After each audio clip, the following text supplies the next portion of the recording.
Deus incomodou muito, né, no meu coração que a gente trouxesse a palavra de hoje abordando sobre isso, em Provérbios 15, que vai falar da sabedoria e as nossas emoções, né? Nós que pretendemos, então, ter um grupo de crescimento em casa, desejamos pregar o evangelho, né, às pessoas, nós primeiramente precisamos ter amor à vida delas, né, para que nós possamos então levar a palavra que liberta. E a forma de abordagem, porque em grupos você vai estar recebendo pessoas que às vezes você nem conhece, porque o objetivo é trazer pessoas para o nosso convívio desses encontros não cristãs. E nesses encontros nós podemos ser, sim, né, confrontados mediante a palavra. Então é importante sim que nós que nos dispusermos, né, nós que abrimos a nossa casa para que esses encontros que possam acontecer, temos que ter então esse preparo, né, e sabedoria que provém de Deus, não somente né, não é do homem, mas de Deus. Amém? Nós não vamos ler, né, com uma leitura responsiva, será aos poucos, né? Então eu convido os irmãos que abram a sua Bíblia em Provérbios do capítulo 15 e mantenham ele aberto. Nós vamos ler do versículo 1 ao versículo 24, né? A irmã Sara vai colocar ali um material para vocês também acompanharem comigo ali. Ao invés de ser a Bíblia, né, vai ser o material que a gente preparou para a gente fixar bem essa orientação. Então, que os irmãos acompanhem, né, durante a leitura da palavra, né, no aplicativo, na sua Bíblia, para que nós possamos, então, entender isso, né? Então, a palavra de hoje veio de encontro ao nosso coração como uma instrução, né? O livro de Provérbios é um livro, como diz, né, aos pregadores, né? Tem 31 capítulos, né? Então, é o salmo, né? É o dia a dia do cristão, né? Ou seja, é a caixinha de promessas do cristão, é o Provérbios, né? É o livro de Provérbios. E cada dia do mês você vai ter um capítulo para você ler, né? Uma mensagem nova. Então, vamos lá. O Provérbios então aborda a nossa conduta, né? De uma pessoa íntegra, né? Aborda tantas peculiaridades da natureza humana, quanto a conduta básica de uma pessoa íntegra, né? Uma pessoa sábia. O autor desse livro, né? Salomão, todos nós já sabemos, né? Provérbios de Salomão, filho de Davi, que foi rei de Israel. E esse livro foi escrito em torno dos anos 1500 a.C. a 975 anos a.C., aproximadamente 40 anos que esse livro foi escrito, né, em Jerusalém. Né? Então, o livro de Provérbios traz ao homem sabedoria e instrução, palavras de prudência, juízo e justiça. Né? Sabemos que Deus é justiça. Amém? Se a Sara puder colocar o material ali, o pessoal vai acompanhando também. Então vamos iniciar a ler a palavra do Senhor, em Provérbios 15, a partir do versículo 1, que vai dizer exatamente aqui. A resposta branda, ou a resposta calma, desvia a fúria, mas a palavra ríspida desperta a ira. Nesse capítulo 15 de Provérbios, ele vai trazer algumas situações antônimas. O que é antônimo? Né? Uma palavra contrária a outra. Né? Se nós estamos falando que a palavra calma, ela desvia a fúria, o que é contrário de calmo, né? Uma palavra ríspida, agressiva, ela vai despertar o quê? A ira. Então, são palavras antônimas, naquilo que você usa para o benefício, né, daquilo que você pode abençoar alguém, e também a mesma palavra, né, a mesma boca, pode amaldiçoar uma pessoa. Então, a Bíblia fala que há poder nas palavras. Né? Se nós formos abrir nossa boca para falar algo, que seja para abençoar alguém. Amém? Porque também na nossa palavra, quando a gente lança maldição, as palavras também têm poder. Mas as maldições que às vezes são lançadas sobre nós, elas não têm efeito. Porque a Bíblia também fala que, né, a maldição sem causa, ela não surte efeito sobre os filhos de Deus. Amém? Então vamos continuar aqui. Nós podemos então escolher, né, entre ser pacientes e pacificadores ou provocadores de contendas. Nesses encontros que teremos, né, os líderes das células, ou dos connects, ou dos grupos de crescimento, conforme os irmãos entenderem melhor, né? Vai ter que ser essa pessoa, pacificadora, paciente, longânima, amorosa, né? Em algum momento ela vai ter que expressar os frutos do Espírito, né? Porque, como eu disse, estaremos abordando pessoas que às vezes não cristãs, que estarão indo ali, talvez até para nos confrontar mediante a palavra, né? Então, nós conhecemos a palavra, mas de repente, no momento, a pessoa pode ficar nervosa e falar algo que não vem do contexto da palavra. É importante, então, que nós sejamos orientados. Do versículo 2 ao versículo 4, vai dizer exatamente sobre a língua dos sábios. Vamos continuar lendo, então, do versículo 2 de Provérbios 15. A língua dos sábios, ela torna atraente o conhecimento, mas a boca dos tolos derrama insensatez. Mais um antônimo, né? A língua do sábio atrai pessoas para o meu lado, né? Eu sou influenciador, né? Mas a boca tola, ela o que? Derrama insensatez. Ela provoca contenda, ela provoca ira, né? Então Deus nos dá o livre-arbítrio para escolher, né? Se eu quero ter uma vida tranquila, num caminho que leva à salvação, que é estreito, apertado, ou se eu quero ter uma vida mais relapsa, né? Tudo não tem nada a ver, está tudo certo, eu aceito tudo. E Romanos vai dizer que nós não podemos conformar, né, com a renovação desse século. Não podemos conformar, né, com esse século, com esse mundo, porque tudo que vem do mundo jaz no maligno. E nós que temos o Espírito de Deus e somos escolhidos, chamados para ser sacerdócio real, nação santa e povo adquirido de Deus, nós temos que separar essas coisas. No evento onde Pedro nega Jesus, lá em Lucas vai relatar isso, quando Pedro está mediante a multidão, Jesus está sendo levado ao sinédrio, né, perante Pilatos para ser julgado, né, e a multidão espremia Pedro. E Pedro estava por ali na redondeza, tal, né, e as pessoas o identificaram. Mas você é um deles, né, você é um deles que seguia esse homem que está sendo aí julgado, né, que será julgado. E Pedro, não, eu não sou, não, vocês estão enganados, né? Eu não sou um deles. Não, você é um deles, sim. Então, quer dizer, as pessoas conheceram a Pedro pela fala dele. Você é um deles porque você fala igual a ele, né? O que eu quero dizer com isso, com esse exemplo de Pedro? Não querendo falar sobre o evento de Pedro ter negado a Jesus, mas falar de que a nossa fala tem que conferir a fala de Cristo, né? Nós não podemos ser confundidos com o ímpio. Nós temos que ser separados de fato. E quando a gente estiver num grupo, né, onde o mal está imperando, nós podemos estar ali no meio, mas não podemos ser contaminados, para que o mundo possa ver a diferença entre o ímpio e o cristão, né? A irmã até deu um exemplo de que ela foi num evento onde tinha ela e mais 2 pessoas cristãs, né? Que é onde naquele momento ali do social, a pessoa fez algo que a pessoa não cristã, que está nos observando, depois vai falar, ó, você viu? O irmão Júlio, ele estava na festinha, ele era crente, mas ele fez coisa que crente não devia fazer, né? Então, nós somos, a todo momento, estamos sendo observados, né? Nós somos rodeados por uma nuvem de testemunha. Nós somos, então, estamos na vitrine. Se nós fizermos alguma coisa, né, que não confere, né, com a palavra, o mundo vai ser o primeiro a nos acusar. Mas você não era para estar aqui. Você é um deles lá. Você é cristão, né? E às vezes a gente fica até confrontado com esse tipo de situação. Então Pedro, naquele momento, ele foi conhecido pela fala.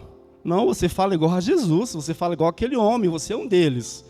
E Pedro, naquele momento, né, de temor, ele negou, porque para ele também não ser levado juntamente para ser julgado, né? E era mister que acontecesse isso, né? Era mister, porque Jesus tinha falado a ele, né, que antes que o galo cantasse, por 3 vezes ele o negaria. E assim aconteceu. O que eu quero dizer com isso? Que nós cristãos não podemos ser confundidos com o mundo. Nós temos que ser separados. Nós temos que influenciar e não sermos influenciados. Amém? Continuando então no versículo 3. Os olhos do Senhor estão em toda parte, observando atentamente os maus e os bons. Né?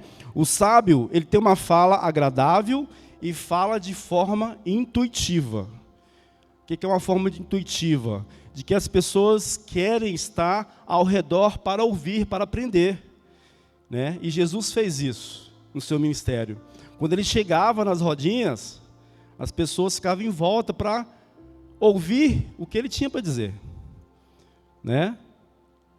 Para ouvir coisas que vinham de Deus, do próprio Deus, coisas do alto, que trazia renovo, esperança, né?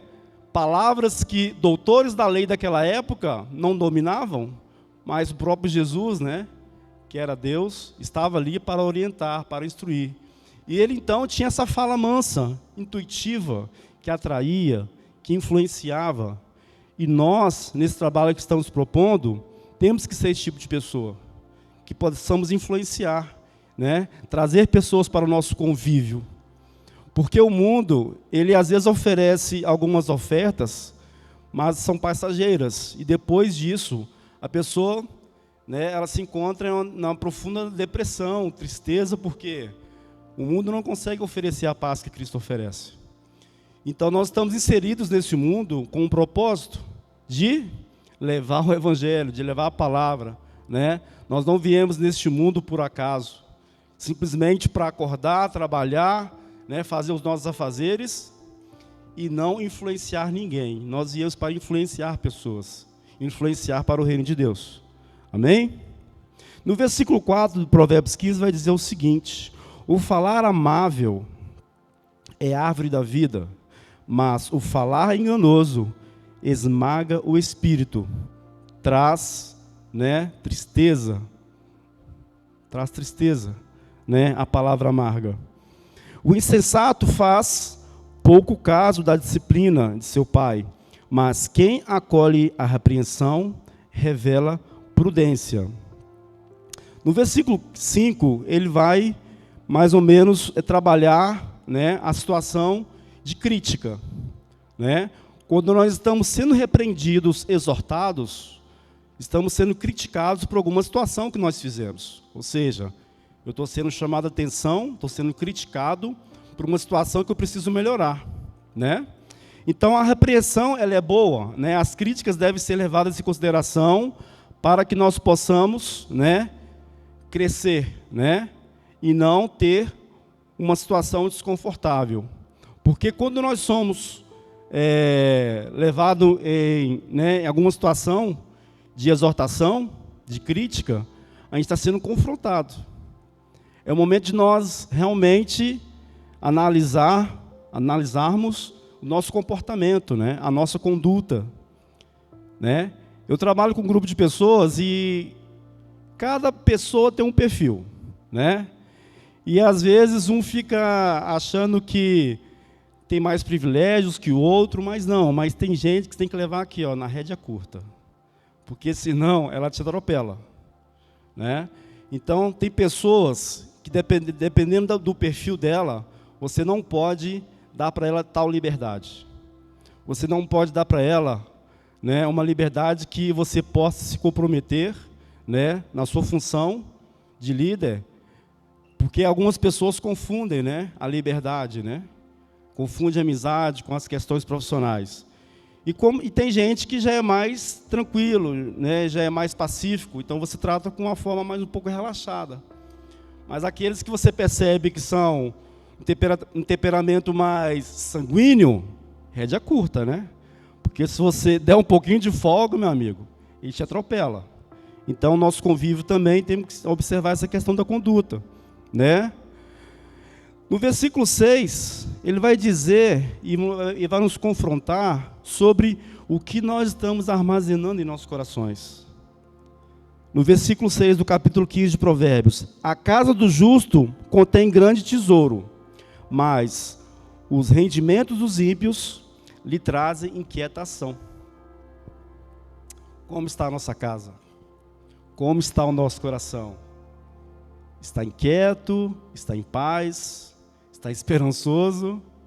Né? O versículo 6 de Provérbios 15, ele nos confronta sobre isso. O que nós estamos armazenando em nosso coração? Se é inquietude, é o momento de levantar a mão para o alto e fazer uma reconciliação hoje. Hoje é o dia, né? Porque a Bíblia fala que a inquietude do coração, né? Versículo 6. A inquietude do coração é algo que vem do pensamento ímpio, e não o pensamento de um cristão que conhece a Deus, né? Que tem esperança em Deus. Mas está dizendo isso que você deve ser uma vida bem tranquila, né? Engana-se, né? Todos nós temos momentos de tribulações, todos nós temos. E o próprio Jesus nos falou sobre isso, né? No mundo nós teremos aflições, mas tem de bom ânimo. Eu venci o mundo, né? Jesus nos falou isso. Eu venci o mundo. Então, todos nós, em nossa situação, temos um momento de tribulação, de confronto, né? E nesse momento é muito natural que a gente deixe de confiar em Deus para confiar na nossa própria força, né? Aonde começa a ter a inquietude, né? A ansiedade excessiva. Todos nós temos ansiedade, todos nós temos ambição. Não estou falando isso. A questão é que nós precisamos ter domínio sobre isso, né? Que também é um dos frutos do Espírito Santo, que vai dizer lá em Gálatas 5, domínio próprio, né? Porque se você é confrontado em alguma situação, né? Se você deixar o homem natural falar, o sangue vai ferver, e você vai dizer coisas que não convém para um cristão. Mas se você, que entendeu que é um cristão, e que tem a fala de Cristo, e que tem a marca de Cristo, se deixar dominado pelo domínio próprio, aí sim, você fará toda a diferença. Nós faremos toda a diferença. E nós só iremos trazer pessoas ao nosso convívio, para o nosso meio, nós só conseguiremos influenciar se elas verem em nós algo diferente, algo que ela não encontra no seu convívio natural, que ela não mudam, né? Porque no ciclo de amizade, enquanto está tudo bem, legal. Precisou de ajuda, cadê os amigos? Né? Você não encontra os amigos que você achava que era seu amigo. E nesse momento, nós que conhecemos a palavra, nós temos um único amigo, que é Jesus, e nele nós podemos confiar. Amém? Podemos confiar em Jesus. Amém? Glória a Deus. O meu único amigo é Jesus, nele eu posso confiar. Glória a Deus. Amém, glória a Deus. Estamos ali no versículo 7, então, Sara. Podemos passar ali, né, sobre o nosso canal de conhecimento, no versículo 7. As palavras do sábio espalham conhecimento, mas o coração do tolo não é assim. Eu estou lendo a versão NVI, né, que é a nova versão internacional. De repente esteja alguma versão diferente da minha, mas o sentido é o mesmo, tá? E que nós estamos falando aqui de novo, né, sobre frases antônimas, né? Onde a palavra do sábio traz conhecimento e do tolo traz o quê? Né? A palavra do tolo não traz conhecimento, né? É totalmente ao contrário, né? O conhecimento, ele é um processo que a gente vai ter a nossa vida inteira. Fiz faculdade, estou trabalhando, parei aqui, negativo. Se você parar por aí, você vai ser ultrapassado por alguém que está estudando a vida inteira. E o conhecimento, então, é um processo, que quando nós estivermos nessa vida, a gente tem que buscar mais conhecimento, Não somente no mundo secular, mas também no mundo espiritual. Mas como eu poderei fazer isso? Leia a Bíblia. Eu já li a Bíblia, de qual eu sou salteado? Leia de novo. A cada momento que você lê a Bíblia, um capítulo, um livro, né, Deus vai te trazer uma revelação nova, né, porque a palavra de Deus é a profecia que nós temos hoje, né, é a nossa grande revelação. Então, se você lê Um exemplo, o Salmo 23. Daqui uma semana, Deus vai te trazer uma nova revelação sobre o Salmo 23. A palavra que às vezes é pregada nesse púlpito, sobre às vezes Provérbios 15, que nós estamos falando aqui agora, se vier um outro pregador, nessa mesma palavra vai abordar outra situação. Então, é uma revelação nova que Deus vem trazendo a nós, né? E além disso, nós temos também para agregar ao nosso conhecimento, né, bibliografias, para que nós possamos, então, confrontar o que está escrito na palavra, né, com, né, alguma pesquisa que os teólogos, pesquisadores trazem de informação. E isso é muito bom, né, porque aí nós estamos criando mestres, né, da palavra para orientação, para discipular. Nós falamos lá no início, né, Marcos 16:15, né, ide e fazei discípulos. É uma ordem, ide. Ah, se você puder ir, se estiver descansado, se der, vai. Não é se der, é ir. Ide e fazei discípulos. Para que nós possamos fazer discípulos e orientar, precisamos primeiro o quê? Conhecer, né? Conhecer a Deus, conhecer a palavra, aonde está a referência, para a gente falar sobre a palavra e provar na palavra, né? Porque muitas das vezes nós seremos confrontados com o versículo da Bíblia. E sabemos que o texto, sem um contexto, ele é pretexto para uma heresia. Sabemos disso. Então, em algumas situações, algumas seitas, ela vai usar um versículo da Bíblia para te confrontar. Se você não tiver o contexto daquele versículo, tu vai cair. Não, realmente, né? Não tinha pensado nisso. Somente 144 mil pessoas que serão salvas. Onde na Bíblia está escrito isso? Né? É um texto que não teve um contexto. Se você ler o contexto, não é isso que essa palavra vai dizer. Existe esse versículo na Bíblia, mas o contexto não é esse. Então, se nós não sermos igual os bereanos, que tudo que era falado aqui, eles conferiam na Bíblia, nós poderemos ser levados como vento de doutrina. Tudo que falar, a gente vai acreditar. Tudo que falar heresia, vamos acreditar. E a Bíblia está aqui para ser consultada, para nos confrontar. E para que nós, então, não sejamos enganados, não sejamos como nécios, use a palavra também como resposta, né?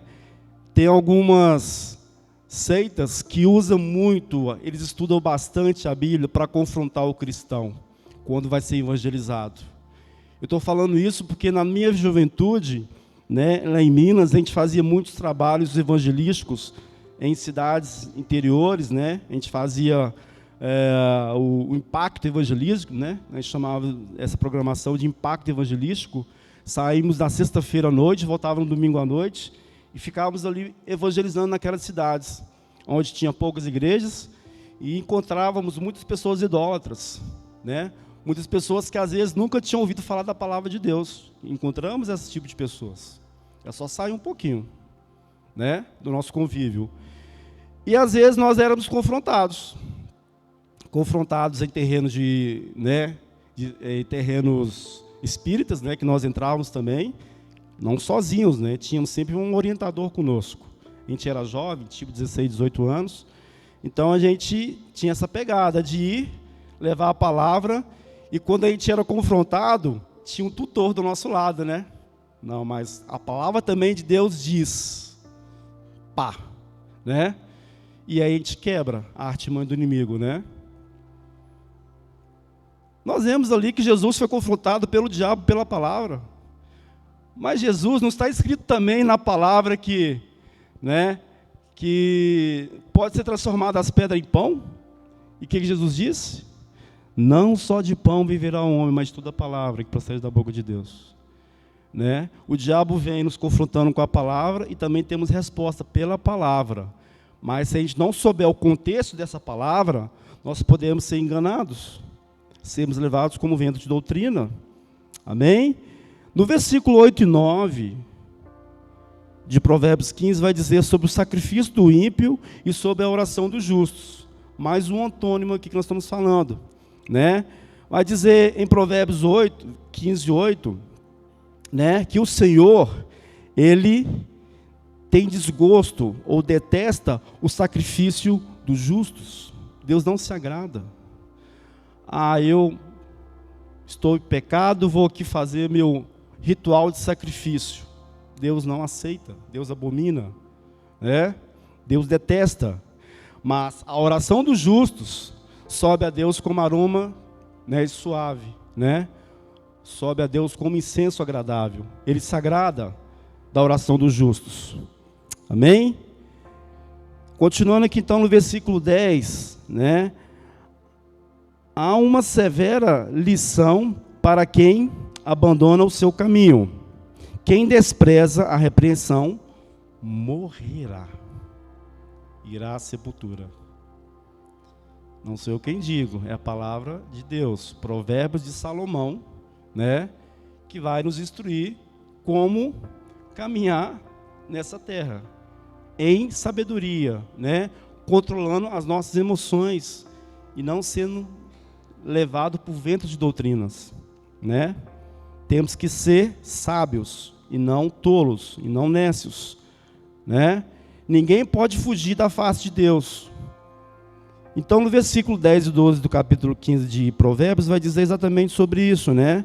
Versículo 11. A sepultura e a destruição estão abertas diante do Senhor, quanto mais os corações dos homens. O zombador não gosta de quem o corrige, e nem procura a ajuda do sábio, né? Então, Deus, né, Ele está nos acompanhando a todo instante, né? No dormir, no deitar, no levantar, no nosso caminhar. Ninguém foge aos olhos do Senhor. Então nós temos que seguir o quê? Um caminho que agrada a Deus, né? Um caminho que traz salvação, esperança, que traz, né, influência às pessoas que necessitam de ouvir uma palavra de vida, né? Hoje, se você conversar com uma pessoa 10 minutos, 15 minutos, você começando a falar de Deus para ela já começa chorando. Por quê? Pela a necessidade de ouvir uma palavra de esperança. Porque o mundo hoje, ele é um mundo capitalista, né? Que ele promove interesses, que se você não acompanhar, né, a situação que o mundo te coloca, né, de coisas, de bens, coisas dessa vida, às vezes você é desprezado, né? E às vezes a pessoa sente essa falta de uma palavra que traz esperança, que traz vida, né? Nós vamos ver aqui logo em diante também que a riqueza, né, com o coração atormentado, ela não vale a pena. O próprio Salomão vai dizer isso lá no último versículo de Provérbios 15, né? É melhor que nós passamos dificuldade, né, e tenhamos um coração, né, alegre, do que termos riqueza e não termos paz no coração, né? Não temos paz. O que é isso, né? Vamos fazer uma menção de um responsável de uma empresa, um empresário, né? Fatura lá, sei lá, 10 milhões por ano. Quando ele vai deitar, ele está pensando nas dívidas, nos boletos, no pagamento do funcionário, né? Se a pessoa conhece a Deus, ela vai o quê? Descansar em Deus, né? Colocar todas as ansiedades em Deus, porque Ele cuida de nós. Então não adianta a gente agregar valores terrenos, naturais, né, se a gente não tiver essa consciência de paz. Não vale a pena. Amém? No versículo 13 e 15, fala que, né, o coração alegre, ele formoseia o rosto. O coração alegre formoseia o rosto. Ele vai tratar o nosso humor, né? Coisa terrível, né? Você chegar para a pessoa, bom dia, só sou para você, né? Terrível, né? Chegar com todo o gás ali e a pessoa te corta, né? Porque ela está mal-humorada, está com uma situação complicada. E aí, nesse momento, fazemos toda a diferença, né? Trazer essa pessoa para o nosso lado com uma palavra de Deus, né? Uma palavra que traz ânimo a ela, né? Amém? Então, continuando aqui, vocês que devem estar acompanhando aí em Provérbios 15, né? A gente está lendo versículo por versículo e expondo. No versículo 13 e 15, vai abordar a questão da alegria, né? Versículo 13. A alegria do coração, ela formoseia o rosto, ou transparece o rosto. Mas o coração angustiado oprime o espírito. Mais um antônimo aqui. Se eu sou alegre, né, eu me torno mais jovem. Mas se eu sou uma pessoa carrancuda, de cara fechada, né, eu não sou assim, tá? Eu não sou assim. Mas isso faz toda a diferença, né? Faz toda a diferença. Muitas doenças que hoje, né, a humanidade ela adquire, muitas vezes é em função disso, do bom humor, né, na depressão excessiva, a pessoa não procura um tratamento, e aí o coração só triste, não tem razão de alegria, né? E chega uma hora que a pessoa ela desenvolve um câncer, desenvolve uma úlcera, porque ela não consegue compartilhar momentos de alegria, né? E Provérbios vai dizer isso, que o coração alegre, ele formoseia o rosto, né, e traz renovo. Amém? Eu me sinto jovem de 30 anos, né? Amém? Mas a alegria do Senhor é a nossa força. Amém? Eu vivo aquela palavra, né? Mas os que esperam no Senhor, né, são como águias, né, que correm e não se cansam, né? Então é isso, temos que renovar nossa esperança em Deus. Amém? Glória a Deus. No versículo 14, o coração que sabe discernir busca conhecimento, mas o coração do tolo, ele alimenta a insensatez, né? Ele alimenta a insensatez. Amém? A palavra do Senhor vai dizer que existem dois caminhos. No versículo 24, para a gente ir para o final aqui já, né? Provérbios 15, 24, vai dizer que existem dois caminhos, o caminho largo que conduz à salvação e o caminho estreito que traz a sepultura, a perdição. Então, para a gente fechar aqui no versículo 23 e 24, amém? Vai dizer aqui o seguinte, versículo, cara, eu estou precisando de usar óculos. Versículo 23. Dar a resposta apropriada é motivo de alegria. E como é bom conselho na hora certa, né? Estamos falando aqui sobre a palavra certa no momento certo, né? Uma resposta consciente, bem pensada, né? Ela é uma característica de uma pessoa sábia. Às vezes, meus colegas ficam meio com raiva de mim, né? Eles colocam para mim uma situação, às vezes me colocam em xeque. Tá bom, eu vou pensar. Amanhã eu respondo para você. Não, mas eu quero a resposta agora. Não, eu quero pensar, eu preciso pensar. Então, é exatamente isso. Você precisa ter consciência daquilo que está dizendo. Porque no momento ali do clima quente, né, da temperatura, do fogo ali, você pode dar uma resposta insensata. Você pode dar uma decisão errada. Essa decisão errada, ela pode repercutir por muito tempo, né? Então é melhor que você seja um pouquinho sábio, diligente, né? E seja consciente nas palavras que você vai expor, né? Porque se a pessoa está te colocando em alguma situação, ela espera de você uma resposta sensata, uma resposta legal. Amém? E não uma resposta tola. E no versículo 24, vai dizer exatamente isso, né? O caminho da vida conduz para cima, que é para a salvação, que é sensato, para que ela não desça à sepultura. Então, o caminho da vida conduz à salvação, conduz para cima. Contrário a isso, descerá à sepultura, conduzirá à morte, né? À perdição. Amém? E como eu posso decidir pelo caminho que traz a salvação?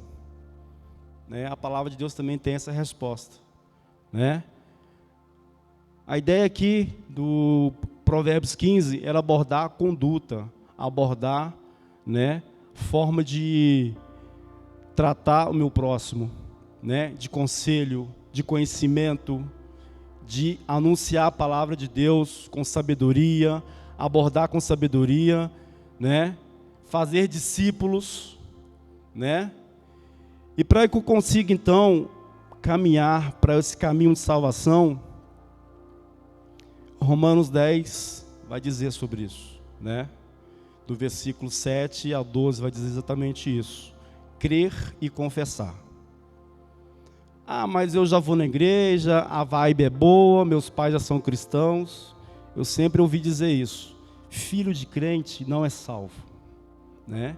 Filho de crente também tem que levantar a mão e confessar Cristo como seu único e suficiente Salvador, porque a salvação ela é individual. E para que nós, então, nesse grupo, que nós teremos, então, o objetivo de levar a palavra, que as pessoas possam conhecer Cristo e serem salvas, nós temos que primeiro ter essa convicção da nossa salvação. Nós temos que ter essa convicção de que nós já confessamos a Cristo, que nós cremos na palavra, cremos que, né, Jesus morreu, ressuscitou e um dia virá nos né, levar. Amém? E vai dizer exatamente isso então, lá em Romanos, no capítulo 10, a partir do versículo 9 que eu vou ler aqui. A saber, se com a tua boca confessares ao Senhor Jesus e em teu coração creres que Deus o ressuscitou dentre os mortos, serás salvo. Visto que com o coração se crê para a justiça e com a boca se faz confissão para a salvação, porque a Escritura diz, todo aquele que crê não será confundido. Pedro não foi confundido, mediante uma multidão que o comprimia, né? Alguém identificou, mas você é um deles, você fala igual a ele, você não é um dos nossos, né? Nós também não podemos ser confundidos, nós temos que, né, ao nos expor, o mundo olhar em nós Cristo, ver em nós Cristo, porque todo aquele que nele crê, ele não pode ser confundido, né? Eu estou na minha empresa há 10 anos e ninguém sabe que eu sou cristão. Como é que é isso? Nesses 10 anos você nunca levou uma palavra, nunca pediu para fazer uma oração, né, para abençoar a sua equipe, seus colegas, né? Nesses 10 anos você nunca teve uma situação de um colega que precisava de uma oração, que passava por uma dificuldade, uma luta? Então, assim, nós não podemos também ser crentes omissos, né? Cristãos secretos. Temos que nos expor, sim. Nos expor, porque, né, a nossa conduta, ela não poderá ser confundida. Porque com o nosso coração, nós cremos para a justiça. E com a nossa boca, temos que confessar para a salvação, né? Se nesse grupo aqui, se nessa plateia de hoje, existe alguém que ainda não fez isso, hoje é o momento, hoje é o dia de confessar Cristo como seu único e suficiente Salvador e fazer parte desse time, né, que vai resgatar vidas através dos conectes, dos grupos de crescimento, dos evangelistas, dos discípulos, né, e assim nós levarmos pessoas para o reino de Deus, amém? E sermos galardoados, naquele grande e terrível dia, quando o Senhor nos pedir, né, o relatório, a conta daquilo que nós fizemos para Ele, o que nós faremos, o que nós falaremos? Nós apresentaremos para diante de Deus com nossas mãos cheias ou com as nossas mãos vazias, né? A palavra de Deus fala sobre galardão, né? E o galardão não é sobre o que você faz de obra, é sobre o que você faz sobre pregar a palavra, salvação de vidas. Isso é o mais importante, né? A própria palavra vai dizer que a obra, ela sem fé, ela é morta. Ela é morta. A partir do momento que eu tenho fé, confesso a Cristo como meu único e suficiente Salvador, né? As obras, ela é uma consequência. Então, ela não pode ser uma prioridade. Ela tem que ser uma consequência da nossa fé. né, na nossa crença que nós temos em Deus. Amém?